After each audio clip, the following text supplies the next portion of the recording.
On this edition of Titans All Access, Delanie Walker hosts a massive event at a great location, which means that it fits into Wyatt's world perfectly. Right tackle Jack Conklin sits down to talk about year 4 in the NFL. You'll learn how the Titans organization is committed to making a difference by working closely with the United Way. And Titans Radio's Dave McGinnis goes beneath the surface to break down the big Kevin Byard takeaway from Sunday's game. All that and more on Titans All Access, which starts now.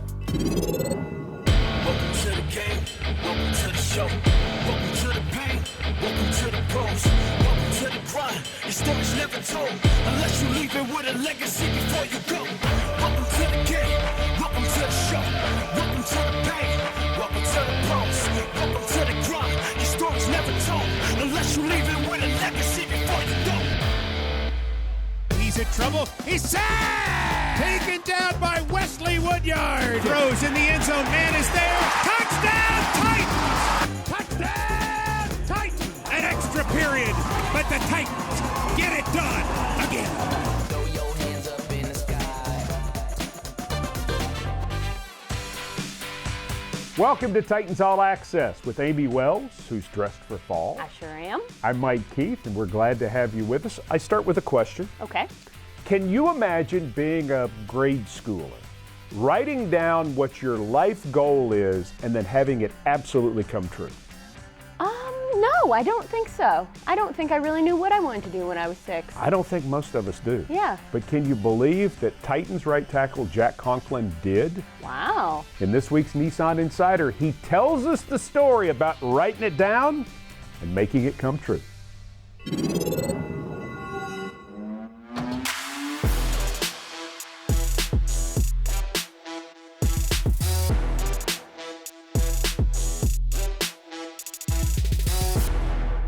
Lots of us thought maybe one day we would play professional football. Few of us, however, wrote it down as one of our top 5 goals of all time. Is it true that as a grade schooler, Jack Conklin wrote down, one day I will play professional football? Yep, I remember making the goal in first grade. I think it was actually in Sunday school. No kidding. Yep, wrote it down, and that was. What were your other goals?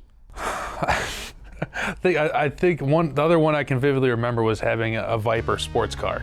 And? I don't even think I would fit in one now, but at least we got 1 out of 2 there. So. Well, hey, you're a Michigan kid. You got to get some muscle. Yeah.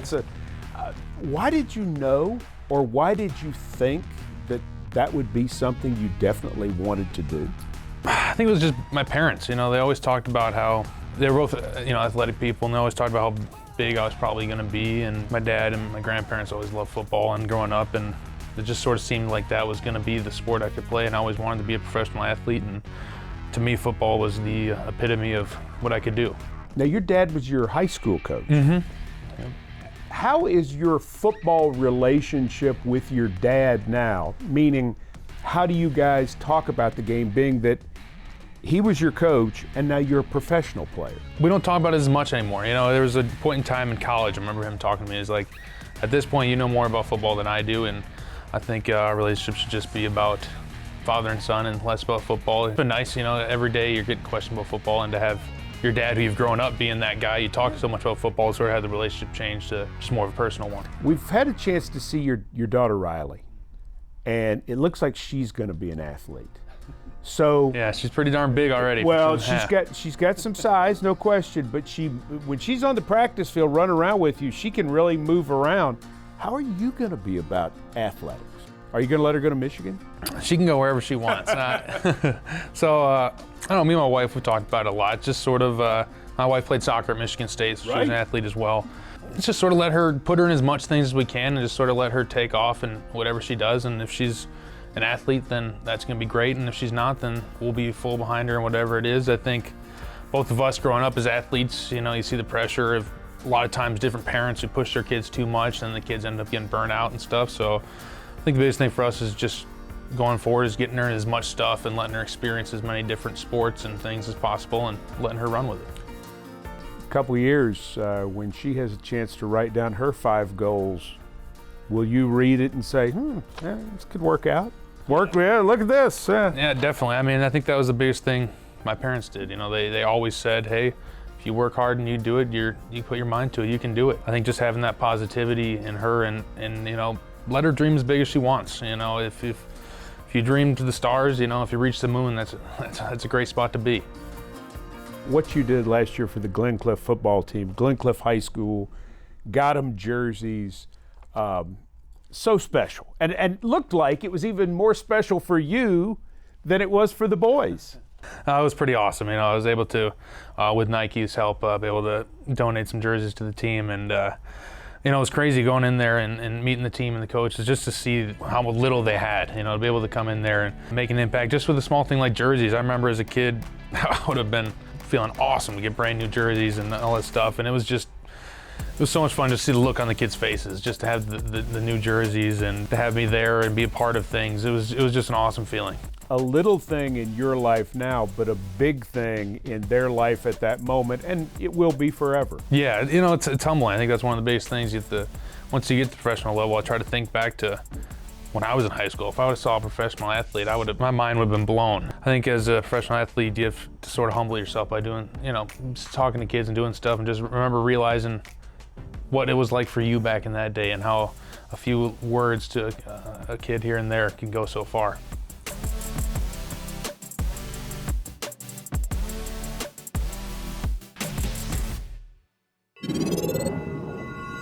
What an all-around just good guy. He's a good guy, no question about it. Glad Jack Conklin took time for us for this week's Nissan Insider. Also glad that coming up, Dave McGinnis is going to go beneath the surface to show you Kevin Byard's interception. Yes. The anatomy of a pick, we'll call it. But up first, we're traveling to Wyatt's world, which may be Walker's world. You'll see what we mean. Party on, Garth, when we return. Here on Titans All Access, we love a good meal. And Delanie Walker hosted an event. I'm going somewhere with this. Delanie Walker hosted an event at STK, a new restaurant in Nashville, and Jim Wyatt got to check it out. Yes, and what was it all about? They were raising money for Delanie Walker's Delanie Walker Gives Back Foundation. And how is it that Wyatt's world always ends up in a place where there's good food? Always. Always. We're here at the STK Steakhouse downtown where Delanie Walker is hosting a fundraiser for his Delanie Gives Back Foundation. Let's go inside and see what's happening.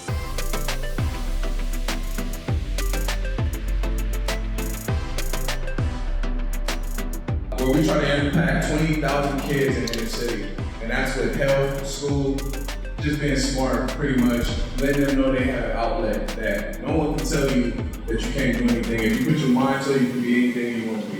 These events like this, raising money, give me opportunities to do things on the off season, like dental care, football camps, back to school drives. When we can raise a lot of money, we can do a lot of things, give us a lot of opportunities to give back to the community.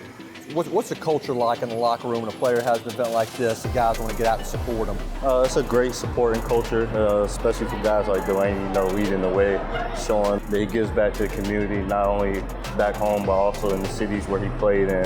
And just seeing him as a veteran of the locker room, you know, so many years in the league, and, you know, he made so much money and stuff like that, but still being humble enough to give back to the community.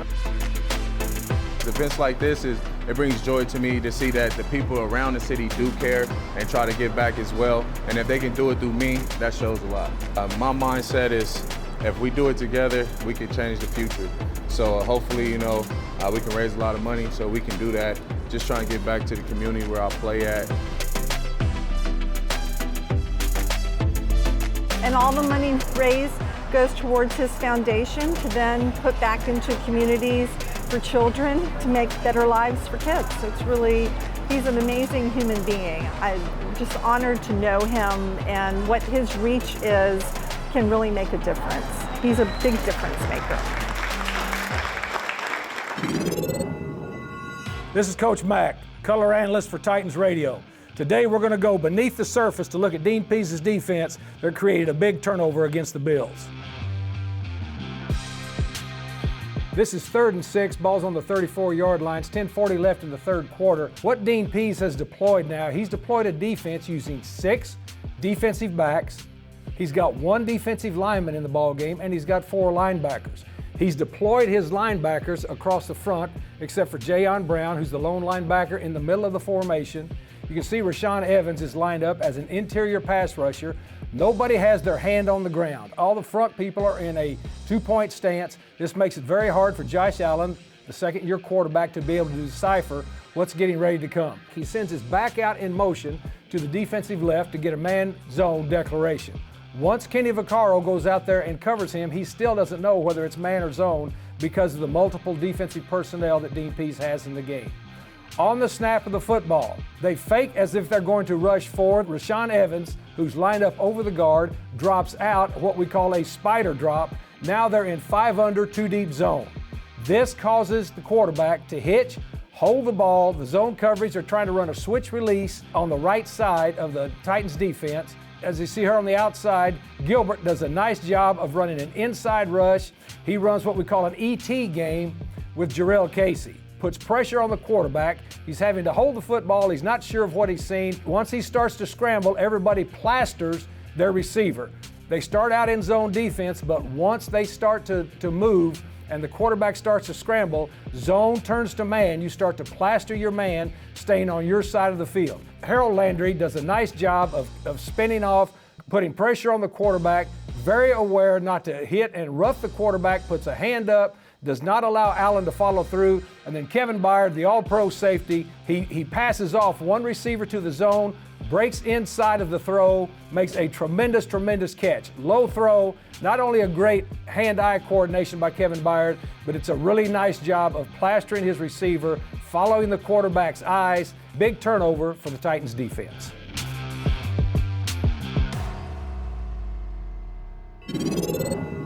Coming up later on Titans All Access, General Manager John Robinson has a preview of the team's trip to Denver this weekend. But up next, Amy Wells with an inside look at the Titans' amazing partnership with the United Way. Stay tuned. Welcome back to Titans All Access. Here at the Titans, it's important to be involved in the community, but not just involved. It's important to have relationships. And some of those relationships, like the one with the United Way of Middle Tennessee, have been established for 20 years.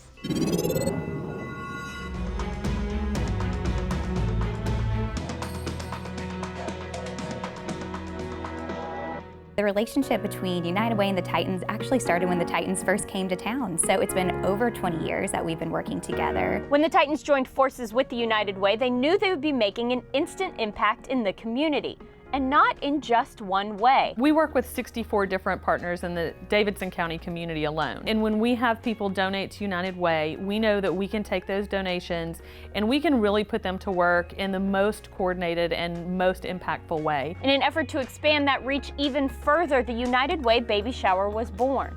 What started out as a small group of women gathering baby supplies to give to new mothers has grown in the last 8 years. Through the work with the Tennessee Titans and their partnership, we've been able to serve exponentially more. So we went from a couple hundred, probably 8 years ago, to 3,500 this year. And over the past 5 years, we've distributed 10,000 bags of baby items to new moms and new dads. But the partnership with the United Way doesn't just extend to babies.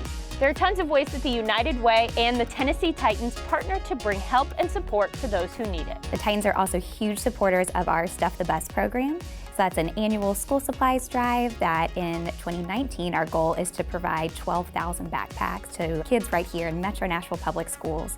The Titans sponsor the program, but they also open up Nissan Stadium for us to pack all those backpacks, which is amazing. And then we work with them throughout the year on programs like Character Playbook, which is focused on middle school students and really building good character, helping get them ready for life ahead of them, and then getting to work with Jarrell Casey, which is so much fun as our spokesperson. So why is this partnership such a great fit? It goes back to our mission statement of uniting the community. I think that's really what the Titans do. You think that they're this organization here in Nashville that they unite people, whether it's when they're playing on Sundays or throughout the year when they're just going out in the community. So when the Titans lend their name, lend their brand, lend their players, their staff around something, I think it really drives the community to get behind something. United Way really is doing some incredible things in Middle Tennessee. All right, we're going to take a quick break, but when we come back, Mike Keith joins General Manager John Robinson to talk about a second-year Titan who's also doing some pretty incredible stuff on the field. Stick around. Always glad when General Manager John Robinson joins us on Titans All Access, and I want to start this segment discussing second-year outside linebacker Harold Landry. Last 2 games, 3 sacks. In the last game, he had a sack and 7 tackles. He has 4 sacks on the year, only had 4.5 all of last year. Has he developed in his second year the way you had hoped? Well, I think he's really taken ownership in the position. He had a great offseason. He spent a lot of time in here getting stronger, working on his speed, his quickness, his get off. He's got really good length for that outside linebacker position, and he's coming into his own with this craftiness and how to win. Speaking of great pass rushers, you're going to see one in Denver in Von Miller. 9 years in the league, 7 Pro Bowls, over 100 sacks. What is it about Von Miller that makes him such a special player in the National Football League? Yeah, there's a reason he was the 2nd overall pick in the draft back in 2011. He's got excellent first step quickness. He's seen about everything, out there that those tackles can throw at him. He really still has the ability to corner and win with speed. And he's got an arsenal of pass rush moves to beat you with. Denver's head coach is Vic Fangio. He made his bones in this league as a defensive coordinator. What does a Vic Fangio defense look like in Denver right now? Well, when I watch him, there's a lot of movement up front with that front 7. Whether it's games, it's twists, it's loops, and there's speed. There's speed at all 3 levels of the defense, whether it's the secondary, the linebacker level, and up front. They play fast and they play very, very disciplined. Denver has a 1-2 punch at running back that's outstanding. Phillip Lindsay and Royce Freeman.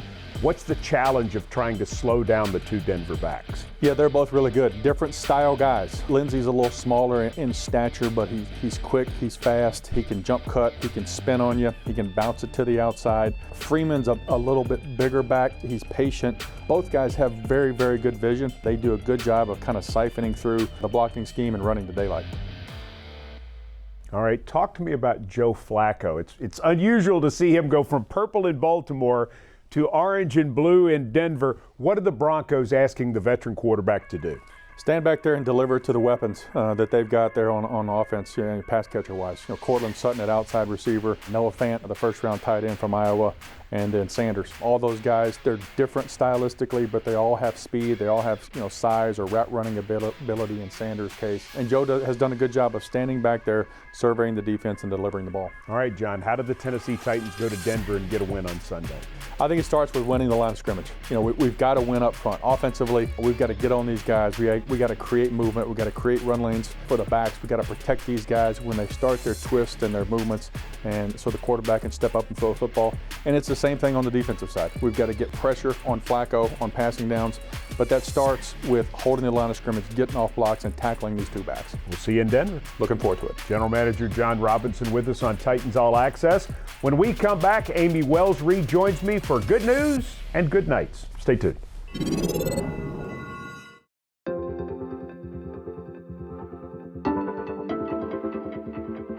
I love being in Nashville. This is the city to be in. This is the city to navigate through and come meet people and go to the great restaurants and soccer games and baseball games and hockey games and go to those things and just to be around the city of Nashville and the people of Nashville. Oh, it feels great, especially when you got friends I haven't seen, in years that they come to the game. They, want to see me do great. So it's always great to be able to play here in Tennessee. I like a little Taylor Swift. The last album, I was at her concert. Our front row. I have to say that's probably the best concert I've ever seen. See, I listen to more than just hip hop and rap. I'm a Swiftie. I feel like everything should be stepped up a notch as far as how I practice or how I carry myself at the grocery store when they're around, or when I'm going around talking to people, I want to make sure that they see a good-hearted person. My oldest daughter, she's 2, and she calls me throughout the day just to see what I'm doing and where I'm at and when I'm coming home. So that's always puts a smile on my face. On the next Titans All Access, safety Kenny Vaccaro is having an outstanding season, and he shares the reasons that he chose to re-sign with the Titans. Titans Radio's Dave McGinnis once again goes beneath the surface in the Titans film room. Tennessee prepares for a visit from the Chargers, and General Manager John Robinson has a preview. And we go behind the flame with tight end Michael Pruitt. All that and more on the next Titans All Access. Our good news right now is for kids. This is the Delta Dental Smile Zone outside Nissan Stadium. Before every game, your kids can visit next to Lot D at the corner of 2nd and Shelby. And for every youngster that visits the Smile Zone during the 2019 season, Delta Dental will donate $1 to Big Brothers Big Sisters of Middle Tennessee. So the kids have a great time, and Big Brothers Big Sisters of Middle Tennessee benefit. That's so awesome. I love seeing things Isn't that like great? Mm-hmm. Well, Delta Dental of Tennessee is a great corporate citizen. Last year, their Smile 180 Foundation donated over $5 million to charities in the state of Tennessee. Wow. How about that? That's a lot of smiles. Plus, free dental care and free dentures to those who can't afford it. Delta Dental of Tennessee does amazing things. Another thing they do with youngsters in this state is they have given away over 200,000 mouthpieces to youngsters. Here you go. Thanks. So there you go. And so those youngsters are able to wear a mouthpiece in games, in practice, and save their teeth. Good stuff. You ever had a mouthpiece in before? No, is this a fresh one? Did you find this? As far as you know. Now, just show you. She did take the bait. But thanks to Delta Dental of Tennessee for all that they do and for being a great partner of the Tennessee Titans. For Amy Wells, who didn't fall for it. Nope. I'm Mike Keith. We'll see you next time. Get a mouthpiece, though. Put that in. Not this really? one.